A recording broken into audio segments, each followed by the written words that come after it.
Just go, bro. You're a bucket. Is that for you? Just go, just go. All right. All right, what's up, fam? It's your boy Demuir here, purveyor of all sounds, underground. Thank you for joining us on our Industry Noize podcast with Wasteman Wano. And hopefully in the future, some guests. Not hopefully, we will have some guests. This is episode 2. So we got lots to go through today. Crazy week. How you feeling, Juan? Pretty good. Just been working away, you know. We've been working on little projects here and there. Yeah, I'm good, man. You know, we've had the pretty good response to my release on Raw Authentic, the No Fucks Given EP that dropped on Friday. You're looking a little lighter on your toes. You know, you lost that, what, 7-8 pounds? 7 pounds, yeah. Yeah, you feel nice about yourself, eh? You know, I can see, I can tell. You know. I can tell by the way you're looking. You're feeling yourself a lot. Just a little bit, you know. Yeah. Where are your glasses, man? You're really feeling yourself. What bro? I'm gonna be driving for an hour and a half. I need sunglasses. So let's be real. You're wearing your contacts right now. Yeah, guy. Shit. No, I'm getting. Well, yeah. These are. You know what? I know what's happening right now. You know, you lose a little bit of weight. You're gonna change your profile picture. My profile picture is already changed, bro.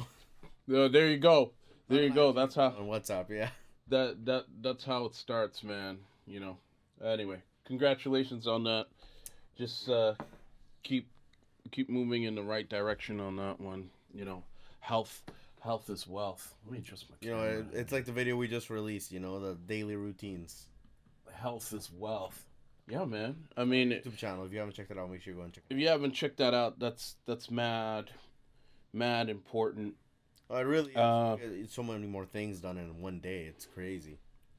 Yeah, I mean, and Juan's a testament to that. This comes from a 20-year-old that used to get up at 11 o'clock in the morning. Yeah, I wonder where used to be so fucking lazy. No, I've been able to do so much. It's one of those things that since you're able to put more time in, you get a lot more things out, right? It's one of those things that in 1 month you can easily double your income if that's what you're going for, or lose more weight if that's what you're going for. You can do a lot more things in one day.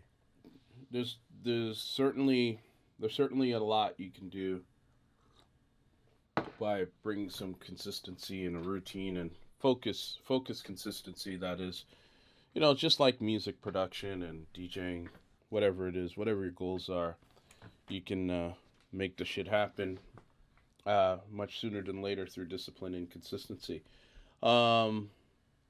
Yeah. So my week was pretty busy.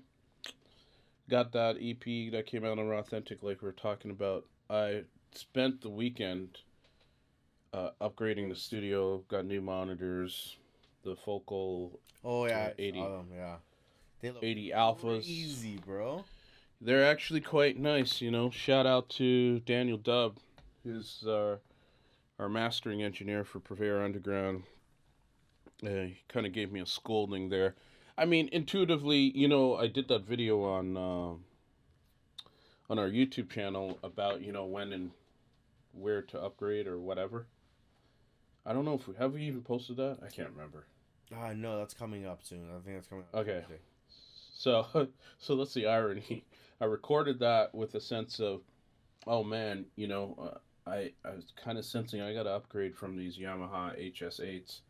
I got them when I came back into maybe a year after I got back into the game, and they were game changers for me. These Focals 80 alphas, they're next level game changers, man. You hear everything, and I did the Sonar Works thing right throughout the studio. Oh my god, it's like it offers a clarity that the HS8s couldn't provide. Where in a load, like the bottom end is still pretty tight. So the only thing I worry a little bit about on these monitors is the mid-range. But whatever, man.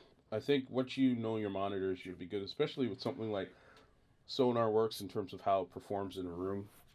Yeah, it changes everything. It changed the whole thing. You know, I was recently listening to that song by Pop Smoke. What is it called? What You Know About Love. and I heard it through Sonarworks, and I realized the kind of really low cut that they have, because at the beginning it's like really quiet, low cut, and I couldn't hear it on anything else. I heard it on all the different cars. I never could hear it. I played it through my speakers and my headphones with Sonarworks, and I realized they were saying I don't play that game or ever, and I was just like, holy fuck! I go, look, Andrew, listen to this, like it's insane. Good audio is so important, and people, nowadays they go and they go, oh, I bought some beats and it fucking sounds amazing, and it's like you can't hear shit. Yeah, no, straight up. So, yeah, man, I did that. I got another Apollo 8 with it just to bang shit out on the MPCX, because I'm doing hip-hop beats and stuff there at a more professional level now. There's big stuff going on there, so more to come later on that. But, yeah, let's talk about... I guess the goings on. Yeah, you want to list off the rapid fire of the topics of the day? Yeah, we got a few. I mean, hopefully we get through them all. So, if I had to throw it in any order, obviously Grammy reactions. Shouts to Kate Trinata. It is Women's Month. So I want to spend some time talking about that, because it's pretty interesting. A lot of the good things that are coming out of it, but some of the feedback and things I've heard from other women about the electronic music industry and things that have to change. There's two sides to every story, so spend some time talking about that. Stopping Asian hate and all of that stuff that's come through. Yeah, that's a very interesting topic, because I think it's a topic that's so dumb that shouldn't even be happening. Like, it's like, well, to me it blows my mind that that's even a thing. But yeah, and then there's some other other current events, things I've done, master classes. Yeah, we'll be listing off the two master classes, also the new releases by Sydney Blue, if we can get to that. I was listening to them this morning, and I actually really like them. Yeah, that's dope. It's a good album. I think I'm more of a clubby person. Yeah, to me, the vibe of it was interesting. It's more like, a chill out. It's something like you can play like on like satellite radio, like deep chill or whatever. Something you can drive to, Yeah. When I'm playing later today or when I drive out. Yeah, and that's dope. I'm more, when I'm listening to promos, I'm looking for tunes that are bangers, club ready, some shit I can play on a stream or in my own mixes and stuff. And I like the song she did with Amalia. I've done work with Amalia too, as a vocalist, and Amalia was the vocalist. And so overall reaction, I mean, we might as well we're talking about it now. Sure, why not? Jump right into the This is a classic Juan railroading the show. No, but yeah, man. I like the track with Amalia, and the overall vibe is cool, but time and place. But I like that track for me to play out in the clubs, and it's nice to see people making their own music. I saw Sydney. She did some other incredible things, like she got the Junos, which in Canada is like the equivalent of the Grammys in the US, to properly recognize underground electronic music, Yeah, that's a big deal. Versus the commercial shit that they're endorsing for so many years. Well, that's what 16-year-old white girls in suburbs like to listen to, so. I don't fucking know. Or if your name is Dead Mouse and you're fucking from Niagara, oh, you're an electronic music, like, you know what I mean? And that's no disrespect to Dead Mouse. It's just I fucking hate that shit, man. When these organizations don't stop and really make sure, okay, are we understanding this? Are we interpreting this correctly?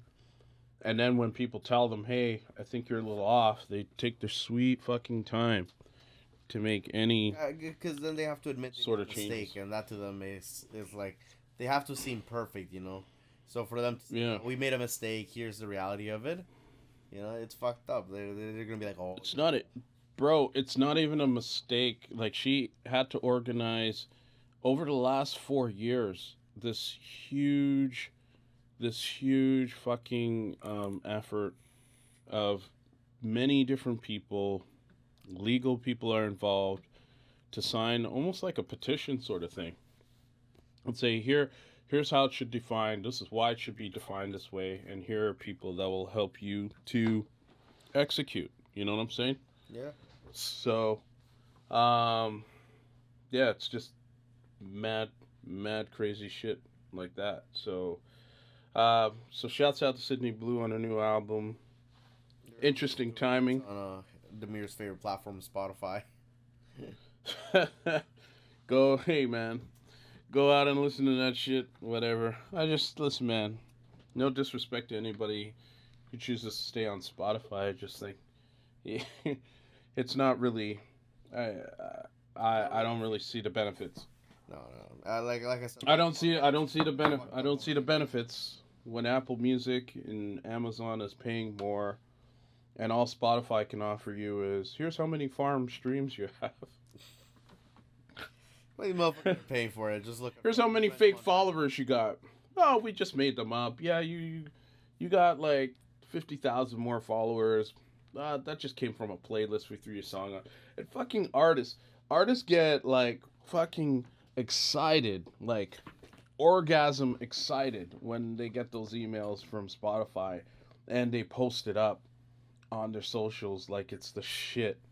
Well, that's unknown. That to them is a relatively big deal, right? You know, I don't give a excited fuck. too, right? I don't give a fuck. It's a known secret. You know, streaming farms, fake followers, fake fucking playlists, bullshit curators behind the playlist. Like, it's a joke, man. I don't know why. Anyway, speaking of, I'm just gonna get off that.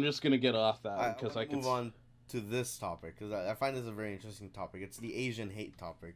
I've seen a lot of people post up. I haven't really seen it here in Toronto. It's not really a thing. Because in general in Toronto, people aren't, to one extreme or the other. We're pretty balanced, I would say. Right. Right. I do say in Toronto we're a little bit more politically towards liberalness, right? It's a suburb. It makes sense. It's an urban area. But in terms of the Asian hate, that's something that I see happening a lot in America, and I hear a lot in Vancouver, which I find really weird. Because Vancouver, it has a massive Asian population, right? Yeah. And it's just an interesting thing. I think it's stupid. I think it's... hey, man. Well, why do you think it's stupid? I think it's stupid that people are fucking hating on Asian people. Like, I'm sorry, but you're saying a Korean, a Vietnamese, and a Chinese person are the same? Like to me, that's the most ignorant thing. And, originally back in the day, you would have thought, like, it's a redneck saying that shit, but now it's like a fucking businessman. You know what I'm saying, right? Like, I feel you 100%. Educated people, but these educated people are fucking being stupid. It's like Karens, And that to me blows my mind that that's even happening. It's so stupid and so ignorant, and I just think shit like that shouldn't be happening at all. No, I agree. I thought you were gonna go in the other direction, which was it's like this trendy thing. No, which is the thing. To me, there's a difference between hate and just making fun of stereotypes. There's a difference, right? If you're actually hating on a person because of some shit that they don't even have control over. Fuck, do you think a motherfucker in the middle of Vietnam created COVID? Like, fuck, like what like, or do you think this motherfucker that's been living here for 10 years, that's from mainland China, maybe from Shenzhen or wherever, do you really think he had something to do with COVID? No, fuck off. Like, what the fuck is your problem? No, hey, no doubt. No doubt, I think with the pandemic, a lot of people in the Asian community, our Asian brothers and sisters, felt some shit. I even had a falling out with an artist who I won't name because I just felt he was being stupid ignorant. Yeah, don't give him. But at a moment in the time in the conversation, this is just when George Floyd was kicking off, and you started to figure out who your true friends were. Yeah. You know what I'm saying? So a lot of people in the black community were hitting me up, and Latinos, just saying, yo, we got to get organized. This shit needs to stop. This is bullshit. These cops killing, all of that shit. And so so I posted something by Asia. Oh man, let me look up her name quick because I want to get it right. She's a fantastic transgender actress. Well, actor, I should say. Asia, don't kill me for saying that. Cancel. uh, I think that is an important thing we gotta talk about. yeah, Asia Kate Dillon from New York is a transgender male actress. Uh, anyway, very heavily involved in Black Lives Matters and stuff. So anyway, um, they had posted. You like how I did that? Yeah. You like that? So, they. I was correct, right? Yeah. Cause y'all, your generation, man, you guys get upset. Oh my. You guys get. We'll talk about that later. Yeah. I have a whole rant about that bullshit. But anyway, they posted a thing about Black Lives Matters, and I reposted it because I thought it was well positioned. And this motherfucker comes in and says, "Oh, blah blah blah, you're supporting transgendered people, and they don't even know who they are." I'm like, bro, you're fucking missing the point. And then he decides to start talking about the hate that his wife has received because she's Asian as a result of, the pandemic going off and people randomly calling out and saying, you go back home, you corona starter, and all of this shit, you know and that level of ignorance is just, it's Where in Alabama do they fucking live? It's completely asinine. And no, this shit is in Europe, man. That shit, Europe. that shit was, yeah, but I mean, It me off even more. it's right, but it's just to underscore or underline that level of ignorance. And I thought it ironic that he had a level of ignorance towards transgender people as it pertains to Black Lives Matters versus what his wife was experiencing. The issue I take of that is that he cared more about the messenger than the message. Yeah.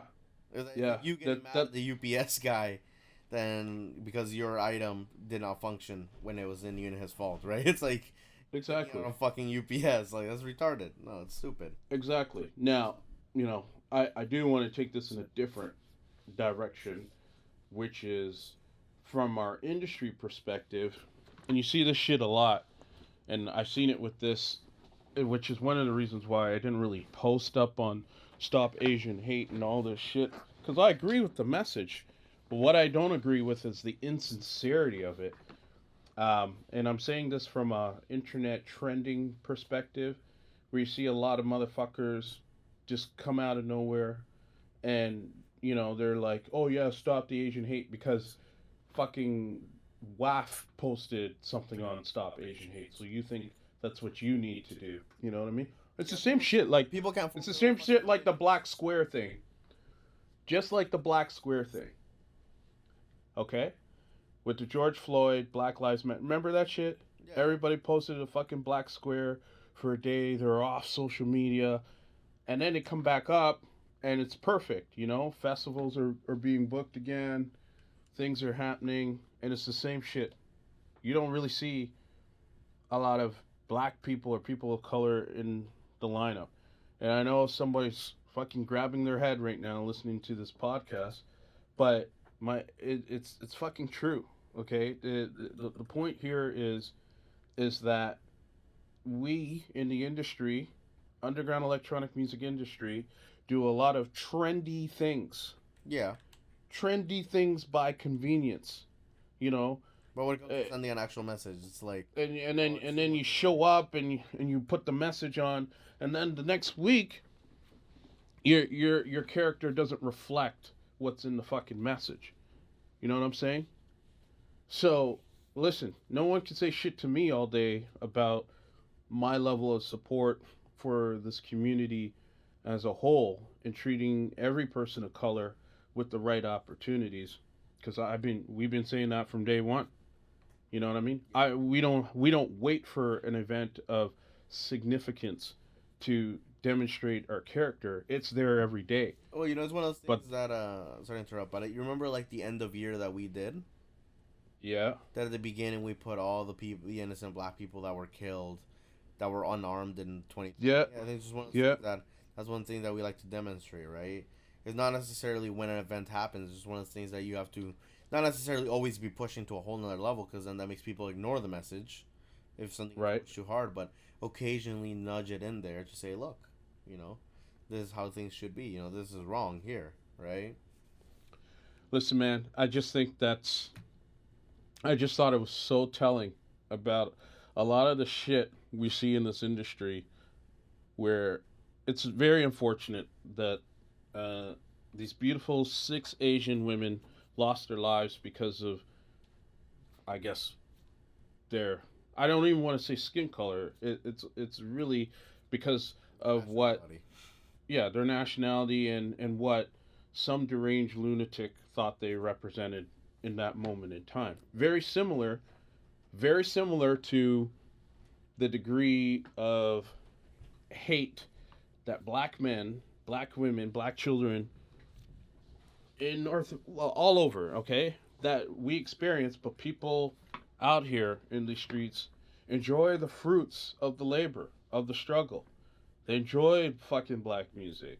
They enjoy fucking with, black clothes and black style and all of that shit, black culture. But when it comes time to really show up, you know, you don't do that shit. There's a lot of motherfuckers who don't do that shit. Like, showing up is in the consistency of your actions and making a difference where you absolutely can with powerful demonstration in magnitude. It's not just putting up a fucking black square for one day, and it's not just like riding this, stop Asian hate bandwagon for a week or two because it's trendy.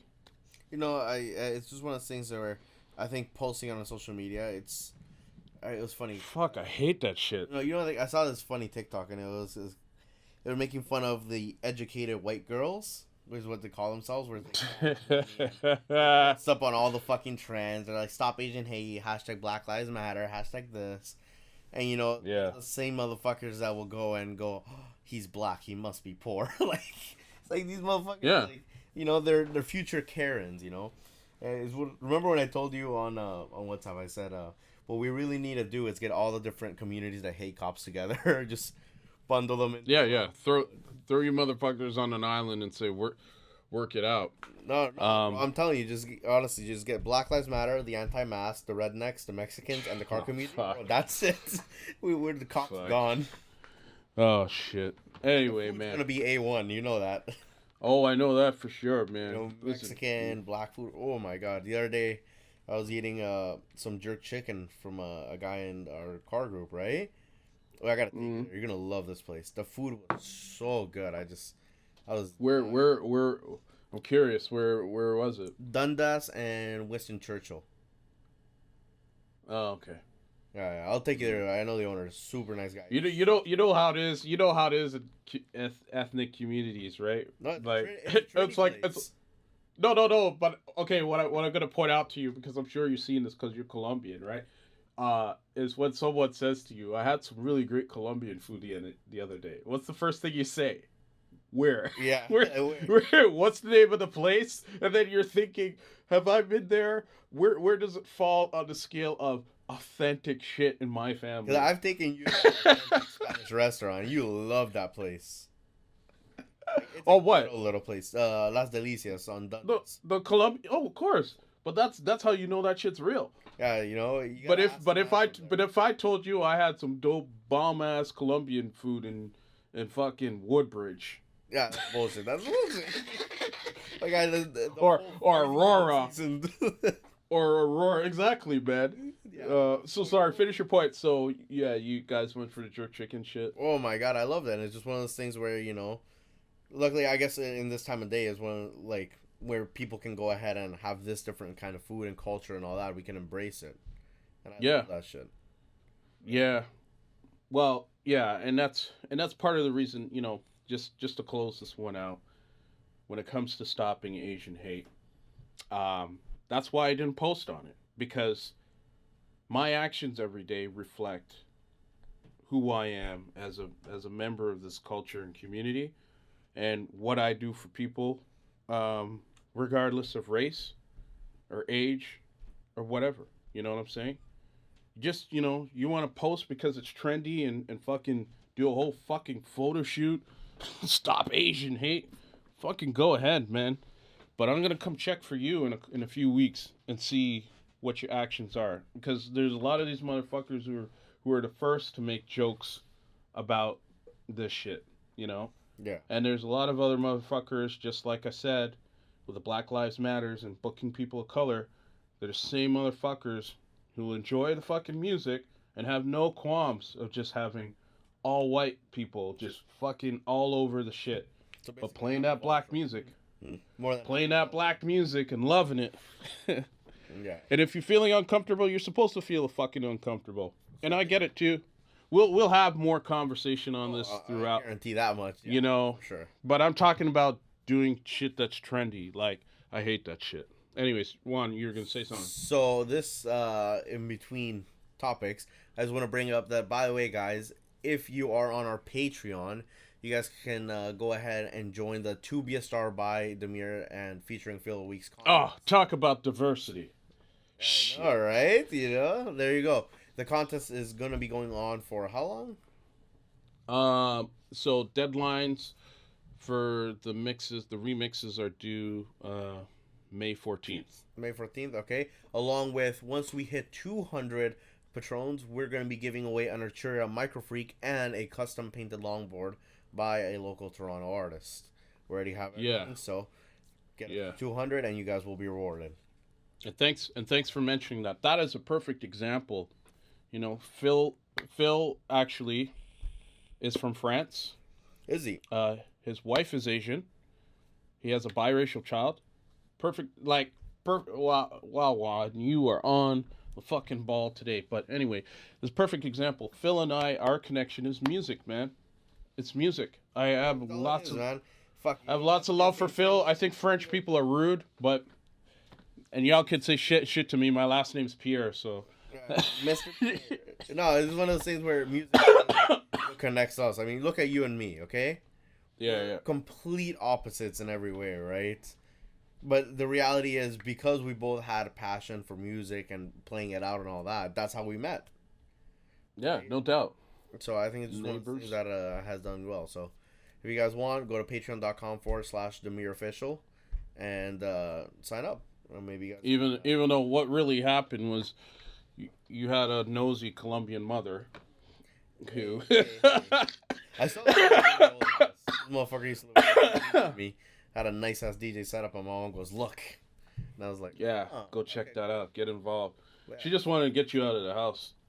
Anyway, well, it helped. That's for sure. So I think one thing we should talk about is Women's Month, and I think I want to kind of start off this topic, and I'm going to ask you a question because I know you wrote Paris Hilton effect, which I'm going to ask about because I'm not quite sure. What do you mean? No, I was going to move into the. So first off, is it Women's Month? The month of March is International Women's Month. This is the first time I'm hearing. I have to look this. Yeah, because I'm like, when did this happen? And again, pardon my ignorance, people. Women's Month. Like what? I'm looking this up. Yeah, so it's for the entire month of March. Women's History Month is an annual declared month that highlights the contributions of women to events in history and contemporary society. This is Wikipedia. So it's trusted. So the commemoration began as early as 1978 as Women's History Week in Sonoma County, California. I did not know that. And I apologize for my ignorance. Yeah, though, but well, fuck. But still, man. I mean, it's been happening for a long time. Maybe it feels more amplified because of the pandemic, right? Yeah, and we're all at home. Where, sorry to interrupt, but it's just one of those things. I remember when Dave Chappelle was talking about the Me Too movement and all that. Yeah. I'm gonna bring up a topic, and I know you hate when I bring this thing. It's cars in general. But it's been more specifically... No, hold on, listen. Okay, and it was Formula 1. Did you ever hear what happened to the Grid Girls? Grid Girls in Formula. So No, actually, speaking of Formula One, the new season is on Netflix. oh, I know. I want to watch that. But anyway, It's season 3, right? season 3, yeah. 'Cause Yeah. 2019, I can't remember. 2018. Okay. But anyway, Sorry. what Go ahead. happened was, it's funny because women basically went against women in that situation, and it's just one of those things that to me it's like, why? So what ended up happening was feminists said, it's awful for these girls to be out here holding a number for the car. Okay, they ended up canceling the jobs, and now women that used to get paid very well got unemployed, and Can't get that benefit. they did not only did they not get that benefit, but at least in motorsports, women are not very prominent. That's not a very common thing. But a lot of women got their start as grid girls because then you get opportunities within someone like Ferrari and all that. And I think it's one of those things where the female community is divided amongst the hardcores and regular women, right? The hardcores which go, Yeah. we're doing this to protect women, and then you go, bro, you just fired like 60 different women, like you got them fired, they lost prominent opportunities, and it's fucked up. And I think Dave Chappelle put it best when they said, in order for us to fight this shit, like all the discrimination, all that, it has to do with us working as a collective. Women not hating the feminists, like hardcore feminists, not hating on men. And I think that's very prominent in music, right? A lot of times women will be like, I'm a woman, so you need to support me, right? That's mad. That's mad interesting. I wonder what Angela Cullen would have to say about this argument. Angela Cullen is considered Lewis Hamilton's right-hand person. Okay. Excuse me. And so if you don't know who Lewis Hamilton is, He's the world's current best driver. Unless you've been living under a rock. Yeah, Yeah. he's a seven-time F1 champion. Also pains me to say it, Guyanese and Britain. Yo, but Trinidadians and his story is literally cool runnings and car shape. Like, yeah, but anyway, Angela Cullen is Lewis Hamilton's right-hand person. Extremely attractive, blonde lady, and I'm not really into blondes, but whatever. I know you're not, but Very attractive, but she keeps this guy organized and on point, and I'm certain, being part of the team, she does well, or considered as successful as Lewis is. I would be very interested to hear what she had to say about that topic, grid girls and stuff, because there's a lot of women in F1 who aren't necessarily grid girls. drivers, yeah, no, And I hate this cancel culture shit, because it's awesome. the stuff they choose to cancel, it's like, oh, come on, man. Like, I'm telling you, there's gonna be a day where you and I get canceled, and instead of it being detrimental, it's just gonna give us a boost. Like, at this point, like, that's the way I see it. Because the reality is, for sure. people that are canceling you are people who didn't make you money, people who didn't affect your income at the end of the day. They didn't fucking do shit for you.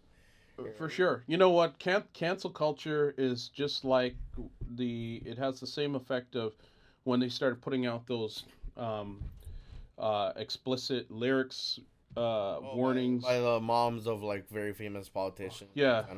It's retarded. Was it John Kerry's wife that started that shit? I can't remember. So, yeah, it's fucked up. And it all happened because of metal music.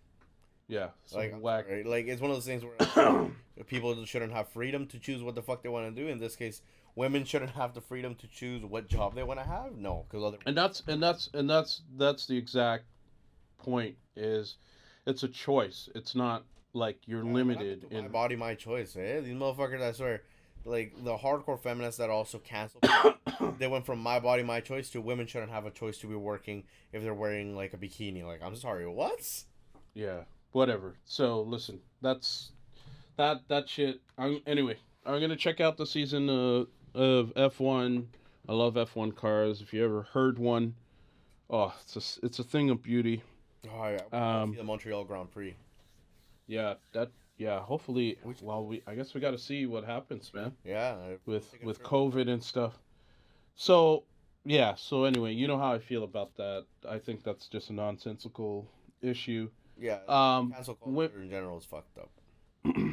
In Women's Month, it's a little murky, but So here's the thing about Women's Month, and to go back to Sydney Blue, she's talking about the importance of Women's Month, and she made this comment about, women. There's fewer women, female DJs. There's fewer women that are on record labels, and that piece surprised me. And I'm going to come back to that. And then she said, well, maybe she didn't say this, so because I want to be clear. But then there's the overall awareness and knowledge of the sexual misconduct issues and mistreatment that women face, which is very real and very unacceptable.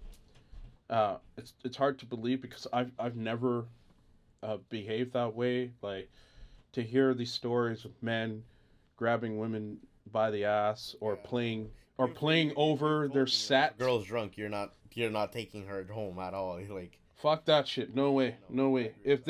Listen, man, if there is a drunk ass girl and she's all over me because she enjoyed my set or whatever, fuck that. I'm not getting. When I last checked, I'm black. That's first and foremost.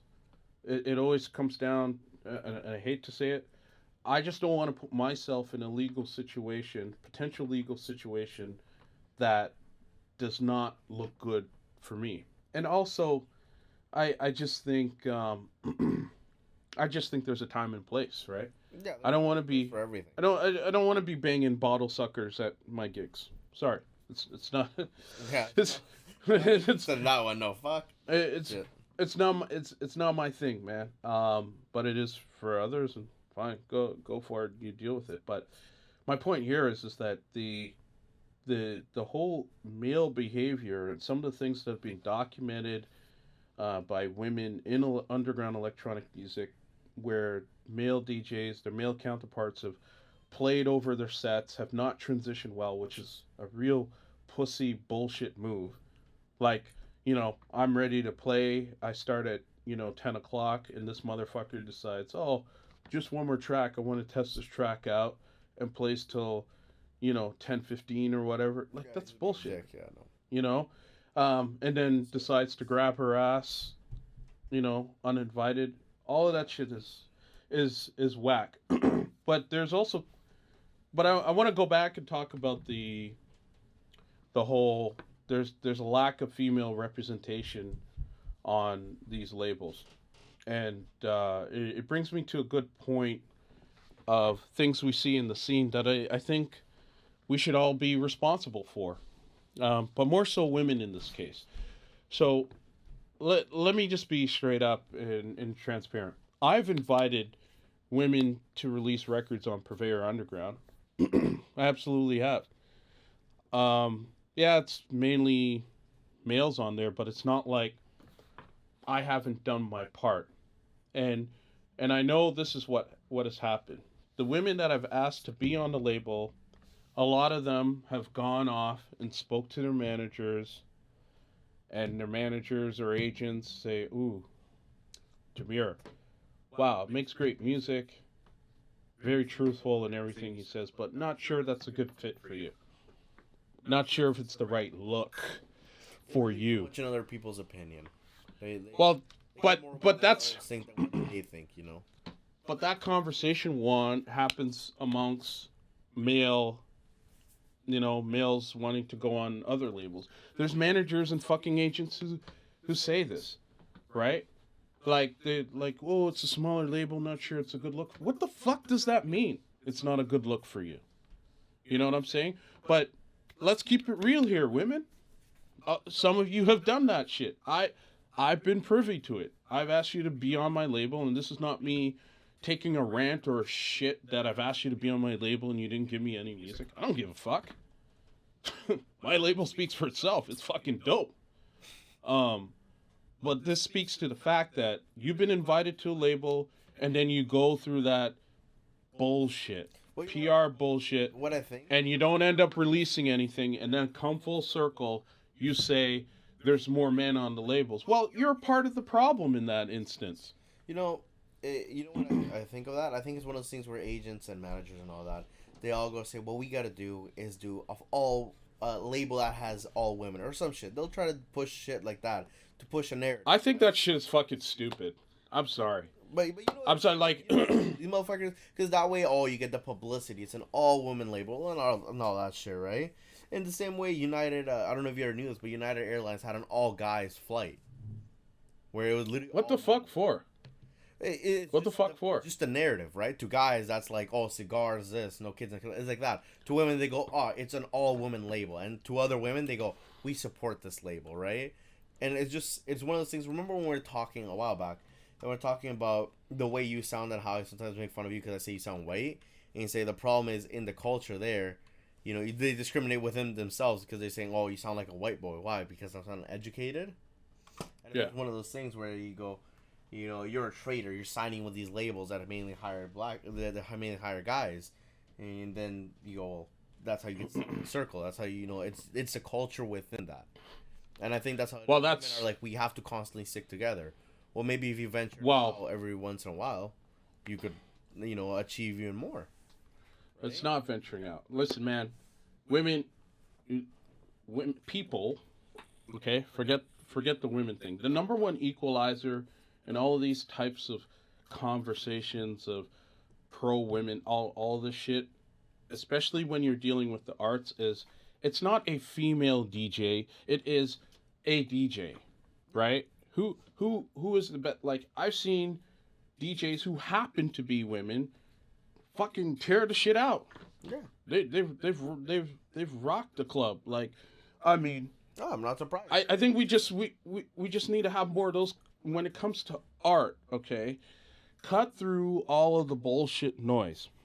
Someone has invited you to be on their label. You happen to be female. You happen to make really great music.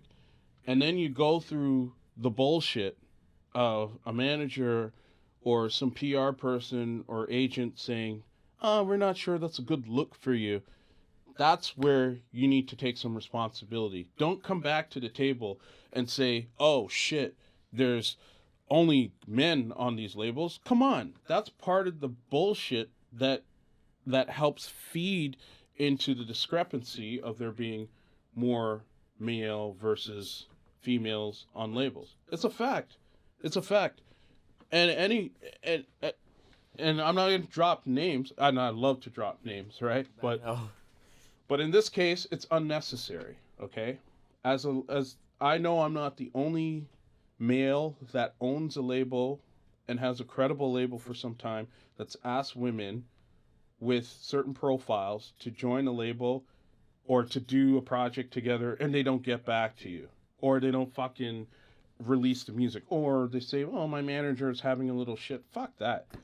So, like, don't come to the table and say that there's still a problem here when that part of the process is part of the problem, right? Yeah. So there's that thing. And then there's I think Paris Hilton really hurt things. I do. Oh my God. When it comes to underground electronic, I think when she came out with that bullshit charging 500,000 euros or whatever a gig, videos, man, like, it was fucked up, man. In Ibiza, yeah, all that bullshit. I don't even think it just hurt women. I think it hurt artists in general because they look at that shit. That too, yeah. I think they're like, oh, you know, it's pre-recorded.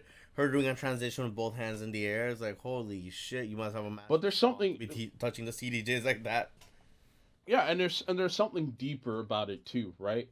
Like, it's Paris fucking Hilton. Like, she basically came out and lived every feminist concern and stereotype when she went to play music. Well, when she went to play a set that wasn't even hers, right? The videos are all over the net. They show the fails, and it's obviously not her that played the set. She didn't even know what the fuck she was doing with the CDJs in the mixer. But that's besides the point. It's disheartening to the culture. I know. Because you hadn't seen it. I remember showing you, and you just go, "Oh my God." It's fuck.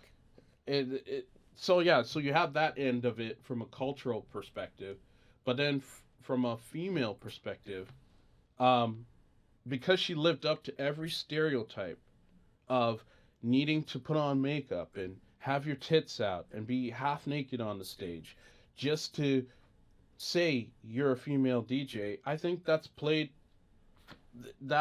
into that stereotype and some.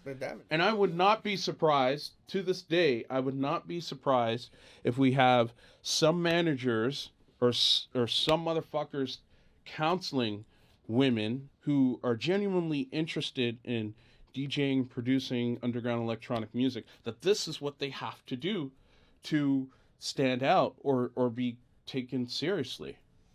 That part of the narrative is really fucked up. But, you know, we got to take some responsibility for that as men when we fucking put something like Paris Hilton up there.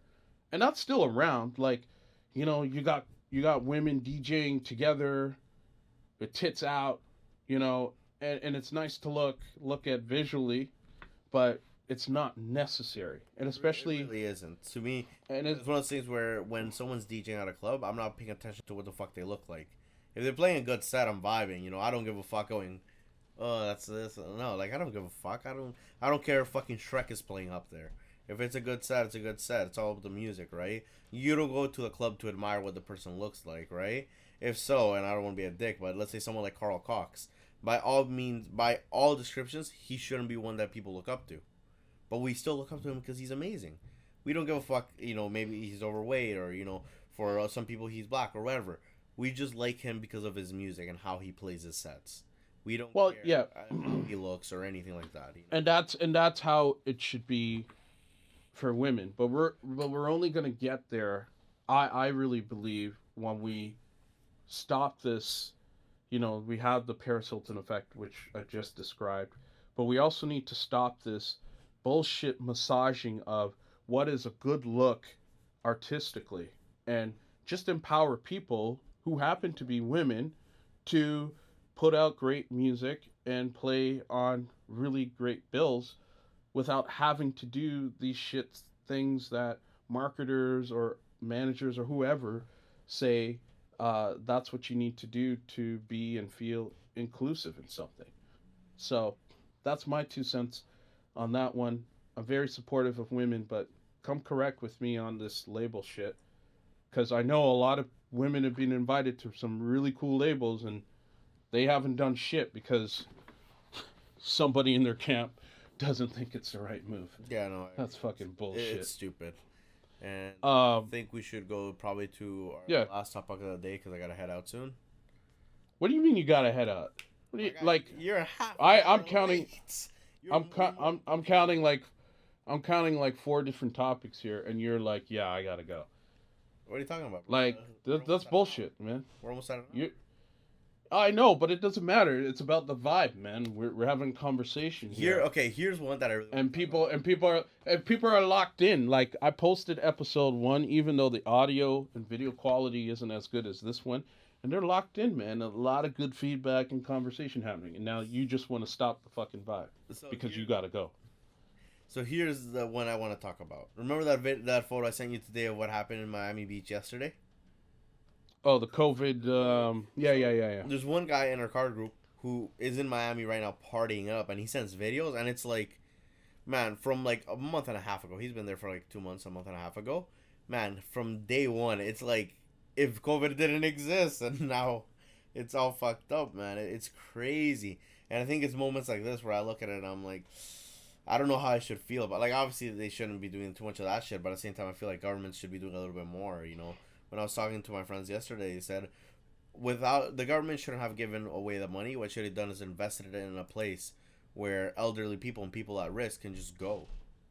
Right? No. Because by the time you account for so much money given away, man, we're talking, you know, trillions of dollars. You're telling me you couldn't set up facilities where they can have people at risk? Actual risk. Because for the rest of us, you know, I have COVID. My mom has had COVID. My dad and my friend, my girlfriend, we've all had COVID, right? For my mom, it hit her a little harder than the rest, but it wasn't the end of the world. And I think if that would have happened right now, the music industry would have been completely different, right? Because here in Canada, right now, the music industry, dead. Clubs, dead, man. It's just one of the things that's so fucked up. Because, you know, at the end of the day, Coda still has to pay their fucking lease, do they not? Right? Yeah. there's staff that are still not making money. My girlfriend worked at a nightclub for a fucking month and a half, and then COVID killed it. It's just one of those things that COVID shut that bitch down. So don't get me wrong here, but I think the material difference between the two countries is population. So this is, I hate it when we kind of feel like we're going down a political lane, but we have to. Yeah. Joe Biden, in my opinion, made the best decision, which was open up vaccination to everyone. You have over 330 million people in the U.S. Okay, that is it's almost the equivalent size of Europe, whereas Canada only has 33 or 35 million people, if I'm not mistaken. So, when you're dealing with those numbers and the logistics behind that, and the facts are, people went without any support under Trump, like for the longest while. Okay, in terms of stimulus, you have to come with a blanket solution, and that solution isn't going to be, the best solution overall. Like if you had time on your side to figure out all the minute details that would make everyone happy, but that isn't going to happen, man. You got a fucking virus killing people. You got 330 plus million people in your country, and they've lost jobs because they haven't been able to do anything because of this virus. Fuck, send them some money, open up the vaccination criteria, and go do it. Like I got... Now you can get it if you're 70 or some shit like that, and it's just like... Yeah, and I really hope we change the position on this. If anybody here wants to get it, go fucking get it. I'm really hoping.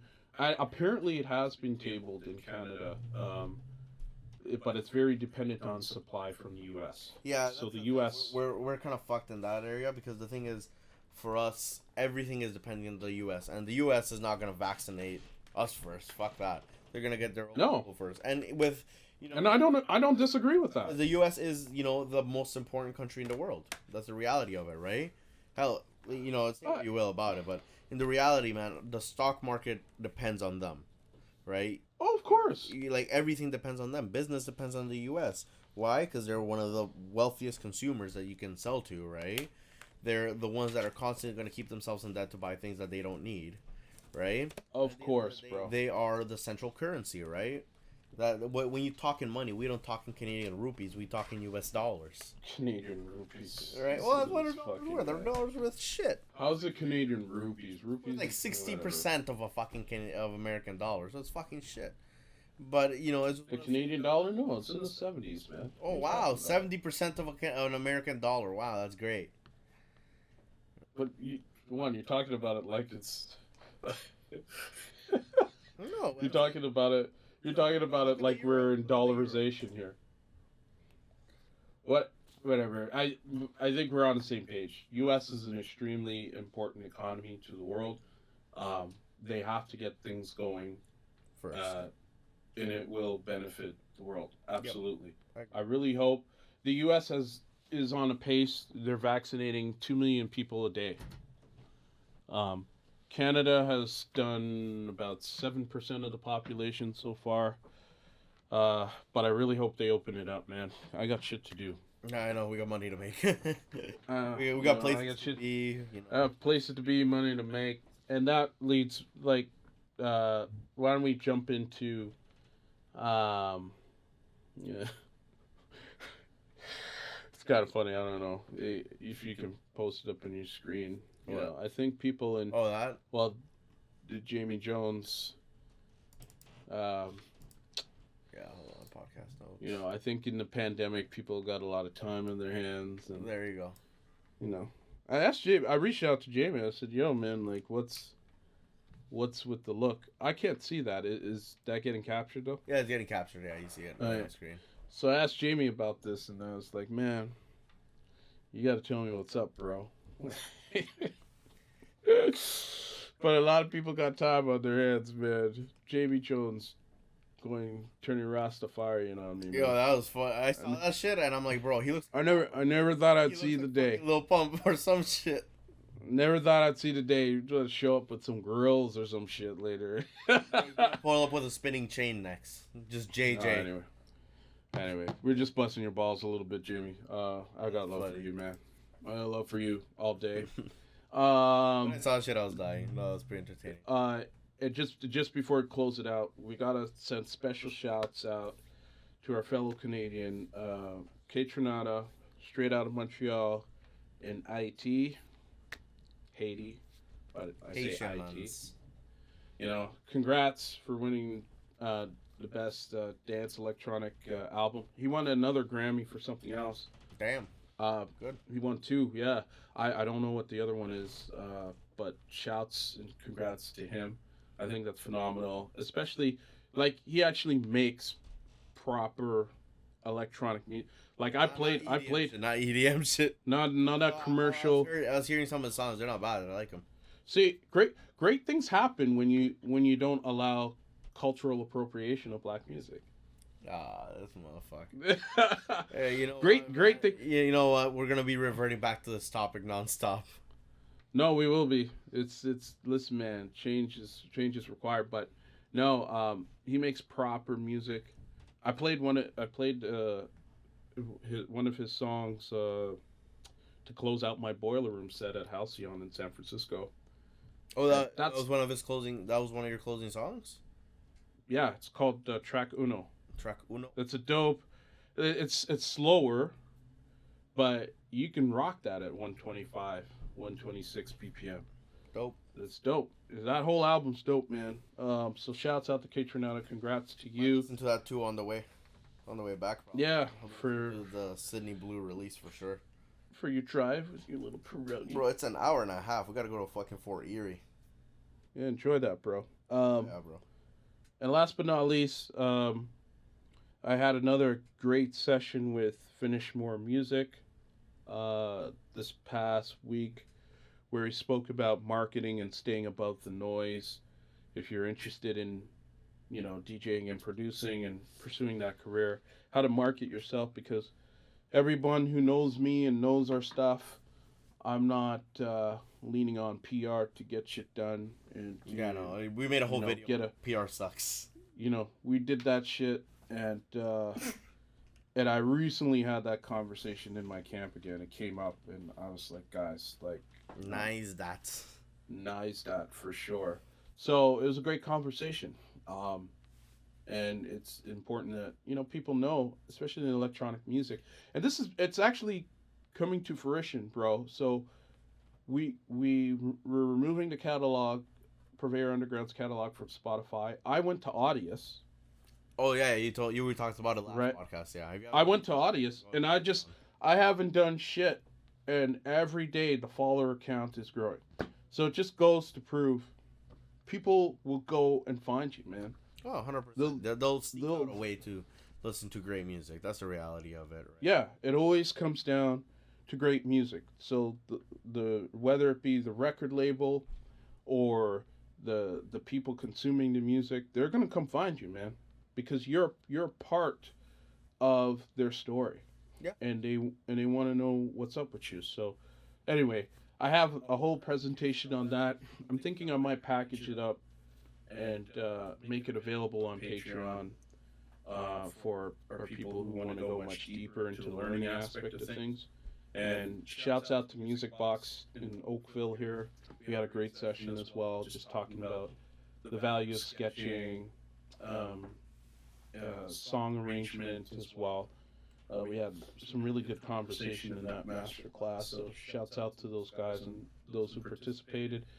And in terms of things that are coming, we got the master class still available on my Patreon, as well as we got 3 spots in my elite program available.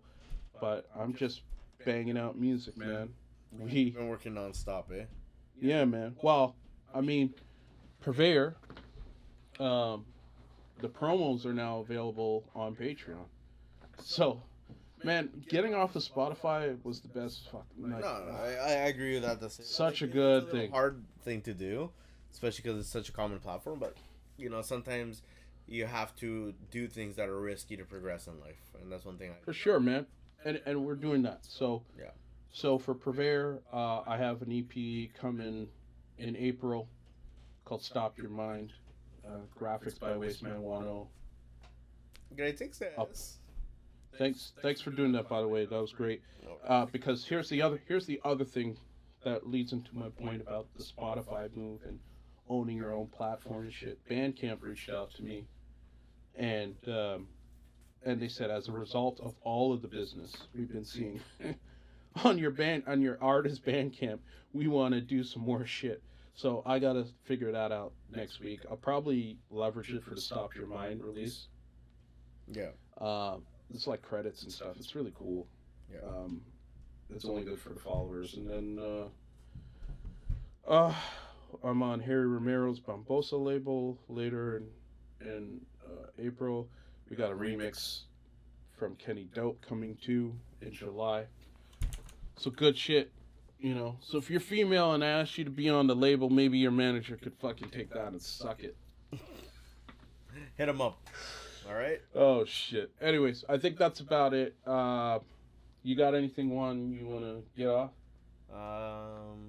No, I think we're good for this week. I think next week we can come up with some interesting topics, go deeper into conversations. I think next week's podcast we should make it a bit longer, so that way we can go ahead and really deep dive into certain topics. Yeah, I think I was prepared to go longer, man, but you. Honestly, here's the thing. It's just that because we were supposed to start at 8 and it's like 8:40, and I'm just like, oh, whatever, man. bro, it's 45. Yo, you would have told me a new one if I was 45 minutes late to some shit. I wasn't 45 minutes late, bro. What are you talking about? Yeah. What are you talking about? I was in contact with you. I said, yo, Yeah. 8:15. And I was on here setting the shit up, and then my keyboard died. So you need to just get over it, fam. Anyway, bro, it was a good talk. If you guys Wow. following us, make sure you go to patreon.com/Demuir official, where you guys can sign up. Remember, we do have a contest going on when we reach 200, and we do have a remix contest, which you can do once you sign up, and you can do a remix for Phil Weeks and Demuir to be a star. Thanks so much. Yeah, you know what? And oh, sorry, man. And I just want to emphasize on that remix contest. Again, this is for any DJ and producer, and if you happen to be female, you're welcome. I know that sounds very condescending, but I'm just on that, man. It's brought up some bad memories, but the whole point is you will be releasing with both Phil and I. So the OG will be on there, Phil's remix, as well as yours. So check it out, patreon.com, Demuir official. Sign up. Contest deadline is May 14th. All right. All right, man. Peace and hair grease and all that stuff. Enjoy, y'all. Yeah, it's really good. I'm going to stop